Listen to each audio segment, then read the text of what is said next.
এবার শুরু করা যাক পরের গল্পটা। তো আমি এখন রয়েছি ধূপগুড়িতে, মানে এখন আমি ধূপগুড়ি মার্কেট পার হচ্ছি। এরপর আমি সোজা চলে যাব ফালাকাটার দিকে। যারা ধূপগুড়িতে থাকো তারা অবশ্যই এই জায়গাটিকে চিনতে পারবে। এটা হচ্ছে ধূপগুড়ি কলেজ। তো আমি এখন ধূপগুড়ি কলেজ পার হচ্ছি। আর তোমরা যদি লক্ষ্য করো তো ধূপগুড়ি মার্কেটেও আমার সামনে এই গাড়িটা ছিল আর এখনও এই গাড়িটা রয়েছে। তো অনেকক্ষণ ধরে আমাকে এই গাড়িটার পিছন পিছন চলতে হচ্ছে, ওভারটেক করার সুযোগ পাচ্ছি না। তো এখন পেয়েছি, তো ওভারটেক করে নিলাম। এবার সামনে আছে একটা ট্রাক, তো আমাকে কিছুক্ষণ এই ট্রাকের পিছনেও চলতে হলো, কারণ ওভারটেক করার কোনো সুযোগ ছিল না। তো গাড়ি পরপর গাড়ি আসছিল উল্টো দিক থেকে। তো এই গাড়িটাকে ওভারটেক করার জন্য আমার একটু সুযোগের দরকার, তো আমি সুযোগ পেয়ে গেলাম। তো ওভারটেক করে নিচ্ছি এখন ট্রাকটাকে। এবার আমার সামনে রাস্তা ফাঁকা, তো আমি সোজা বেরিয়ে যাব। তো ময়নাগুড়ি থেকে ধূপগুড়ি আসা পর্যন্ত মানে আমি মেন রোড দিয়ে আসছিলাম। তো রাস্তায় কোনো গাছও ছিল না, কোনো ছাওয়াও ছিল না, প্রচুর রোদ্রু, প্রচুর গরম, এর মধ্যে আমাকে বাইক চালাতে হচ্ছিল। কিন্তু তারপর যখন আমি ফালাকাটার রাস্তা ধরলাম, তো তোমরা দেখতে পাবে এই রাস্তায় দুপাশে রয়েছে বড় বড় গাছ। আর এই গাছগুলোর জন্য এই রাস্তায় বাইক চালাতে একটু রিলিফ ফিল হচ্ছিল, মানে একটু ঠান্ডা ঠান্ডা ফিল হচ্ছিল এই রাস্তা দিয়ে যাওয়ার জন্য। তো তোমরা বুঝতেই পারছো যে গাছ আমাদের পরিবেশের জন্য, আমাদের ভালো থাকার জন্য কতটা জরুরি। তোমাদের সাথে গল্প করতে করতে আমি এখন পৌঁছে গেছি মোরঙ্গা চৌপতিতে। তো এই জায়গাটাকে বলে মোরঙ্গা চৌপতি। তো যারা এদিকে নতুন এসছো তারা এই জায়গাগুলো চিনে রাখো, তোমাদের এই স্টপেজগুলো পার করেই যেতে হবে ফালাকাটায়। তো চলো সামনের দিকে যাওয়া যাক। মোরঙ্গা চৌপতি পার করে কিছুটা দূর আসার পর তোমরা এই ব্রিজটা দেখতে পারবে।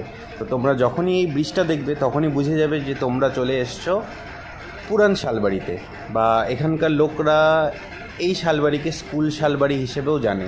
কারণ কি, এই শালবাড়িতে রয়েছে একটা গভর্নমেন্ট স্কুল। তো এই সামনে তোমরা দেখতেই পাচ্ছ বাদিকে এখানে একটা গভর্নমেন্ট স্কুল রয়েছে, তার জন্য এই শালবাড়ির নাম হয়েছে পুরান শালবাড়ি। আর এটা পার করে আরেকটা শালবাড়ি আছে যেটাকে বলে নতুন শালবাড়ি। তো চলো আমি সেখানেও যাব, তোমাদেরকে সেটা সম্বন্ধেও বলবো। তো চলো যাওয়া যাক সামনে। তারপর পুরান শালবাড়ি পার করে তোমরা এই বড় ব্রিজটা দেখতে পারবে বা এই ফ্লাইওভারটা দেখতে পারবে। আর এই ফ্লাইওভারটা পার করে কিছু দূর গেলেই তোমরা পেয়ে যাবে নতুন শালবাড়ি বা স্টেশন শালবাড়ি। তো আগের শালবাড়িকে বলা হয়েছে স্কুল শালবাড়ি, কারণ সেখানে স্কুল ছিল। আর এই শালবাড়িতে রয়েছে রেলওয়ে স্টেশন, তার জন্য এই শালবাড়ির নাম পড়েছে স্টেশন শালবাড়ি, বা এটাকে বলা হয় নতুন শালবাড়ি। ব্রিজ পার করে এখন আমি ঢুকে পড়লাম নতুন শালবাড়িতে, বা যেটাকে বলে স্টেশন শালবাড়ি সেখানে। আর এটা হচ্ছে শালবাড়ি বাজার।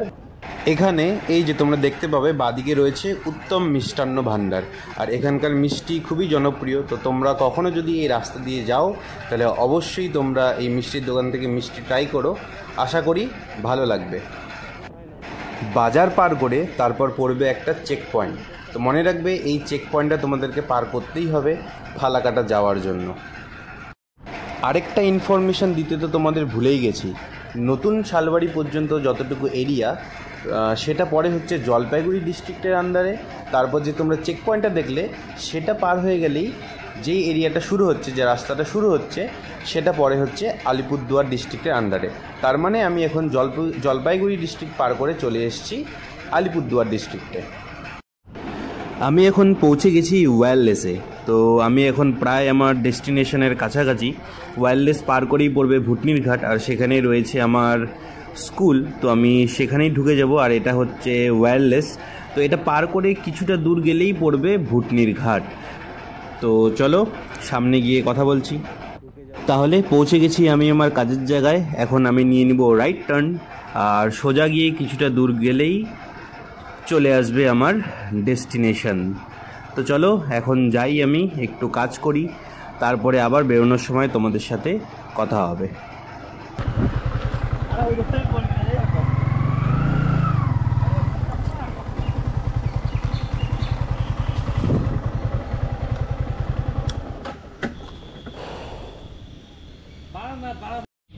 আজকের মতো আপাতত আমার কাজ শেষ। তো এখন ঘড়িতে বাজে 3:30। তো এখন আমি বেরোবো বাড়ির উদ্দেশ্যে। তো তার আগে বাড়িতে একটা কল করে নিই, মানে মাকে একটা কল করে নিই, কারণ বাইক নিয়ে বেরোলে মা প্রচুর টেনশন করে। তো আগে মাকে কল করি, তারপর বেরোবো। তো মা তো এখন কল রিসিভ করলো না। তো রাস্তায় যেতে যেতে আমি আরেকবার কল করে নেব মাকে আমার খবরটা দেওয়ার জন্য যে আমি বেরিয়ে গেছি বাড়ির উদ্দেশ্যে। তো চলো এখান থেকে বেরিয়ে তারপর আবার কথা হচ্ছে। এখন ঘড়িতে বাজে 3টা। তো প্রায় বলতে কি আজকের মতো আমার কাজ শেষ। এখন যাব বাড়ির দিকে।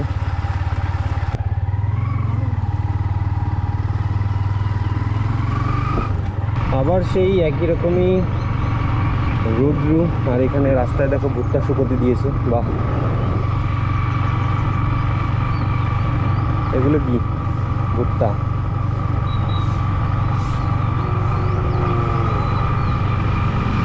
ফেরার পথে শালবাড়ি পার করে দেখতে পেলাম রাস্তায় একটা সাদা অ্যাম্বাসেডার, যেটা এখন মানে রাস্তায় দেখাই যায় না, শুধুমাত্র দেখা যায় কলকাতার ট্যাক্সিগুলো। তো সেই কারণেই আমার ক্যামেরাটা অন করা। অনেক দিন পর এই অ্যাম্বাসেডার দেখলাম আমি রাস্তায়, তো তোমরাও দেখো। আচ্ছা, তোমরা কি যে এই রাস্তায় দাগ কাটা আছে সেগুলোর মিনিংগুলো জানো? তো কোথাও দেখবে যে একদম সোজা লাইন কাটা আছে রাস্তার মিডিল দিয়ে, কোথাও গ্যাপ নেই। আবার কোথাও এরকম গ্যাপ দেখতে পারবে দাগগুলোর মাঝখানে। তো যেখানে তোমরা দেখতে পারবে যে গ্যাপ নেই, সোজা লাইন গিয়েছে উইদাউট গ্যাপ, তো সেখানে তোমাদেরকে বুঝতে হবে যে সেখানে কোনো গাড়িকে ওভারটেক করা যাবে না। আর যেখানে তোমরা দেখতে পাবে যে এরকম গ্যাপ, তো সেখানে ওভারটেক করা যাবে। আর যদি তোমরা এই রাস্তাটা দেখো এখন, তো এখানে কোনো দাগই নেই। তার মানে এখানে ভগবান ভরসে, নিজের দায়িত্বে নিজে গাড়ি চালাও, নিজে বোঝো। তোমরা জাস্ট এই রাস্তাটা দেখো, মনে হচ্ছে সাহারা মরুভূমির ভেতর দিয়ে আমি বাইক চালাচ্ছি। মানে রৌদ্র আর রৌদ্র, একটু ঠান্ডা হাওয়াও নেই, কিচ্ছু নেই। ধূপগুড়ি পার করে এবার আমি নিয়ে নিব বাঁদিকে টার্ন ময়নাগুড়ি যাওয়ার জন্য। তো এখন আমি ধূপগুড়ি পৌঁছে গেছি। আবার সেই সেম রাস্তা, সামনে আছে বাস টার্মিনাস। তো এবার পার করে আমি সোজা চলে যাব আমার বাড়িতে। ঢুকতেই গুড়ি গুড়ি বৃষ্টি শুরু হয়ে গেছে হঠাৎ করে। জাস্ট টাকাটিতে ঢুকলাম আর বৃষ্টি শুরু। এটা মনে হয় বেশি দূর থাকবে না, মানে টাকাটুলি ক্রস করে গেলেই হয়তো এই বৃষ্টিটা কমে যাবে। বৃষ্টি বলতে একদম গুড়ি গুড়ি ফোটা ফোটা। এখন আমি পৌঁছে গেছি ময়নাগুড়ি। এখন বাজে 3:46, মানে প্রায় আমি 3টার পরেই বেরিয়েছিলাম। তো মোটামুটি আমার স্কুল থেকে ময়নাগুড়ি কভার করতে আমার টাইম লাগলো 45 মিনিটসের মতো। মানে এখনও বাড়ি পৌঁছায়নি, 48-49 মিনিটসের মতো আমার টাইম লাগবে।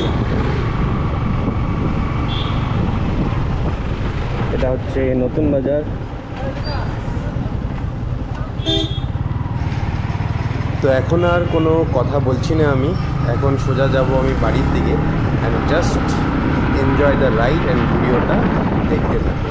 আর যদি ভালো লাগে তো অবশ্যই like, comment and share and follow করতে ভুলবেন না।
পৌঁছে গেছি বাড়িতে। তো চলো দেখা হচ্ছে নেক্সট ভিডিওতে।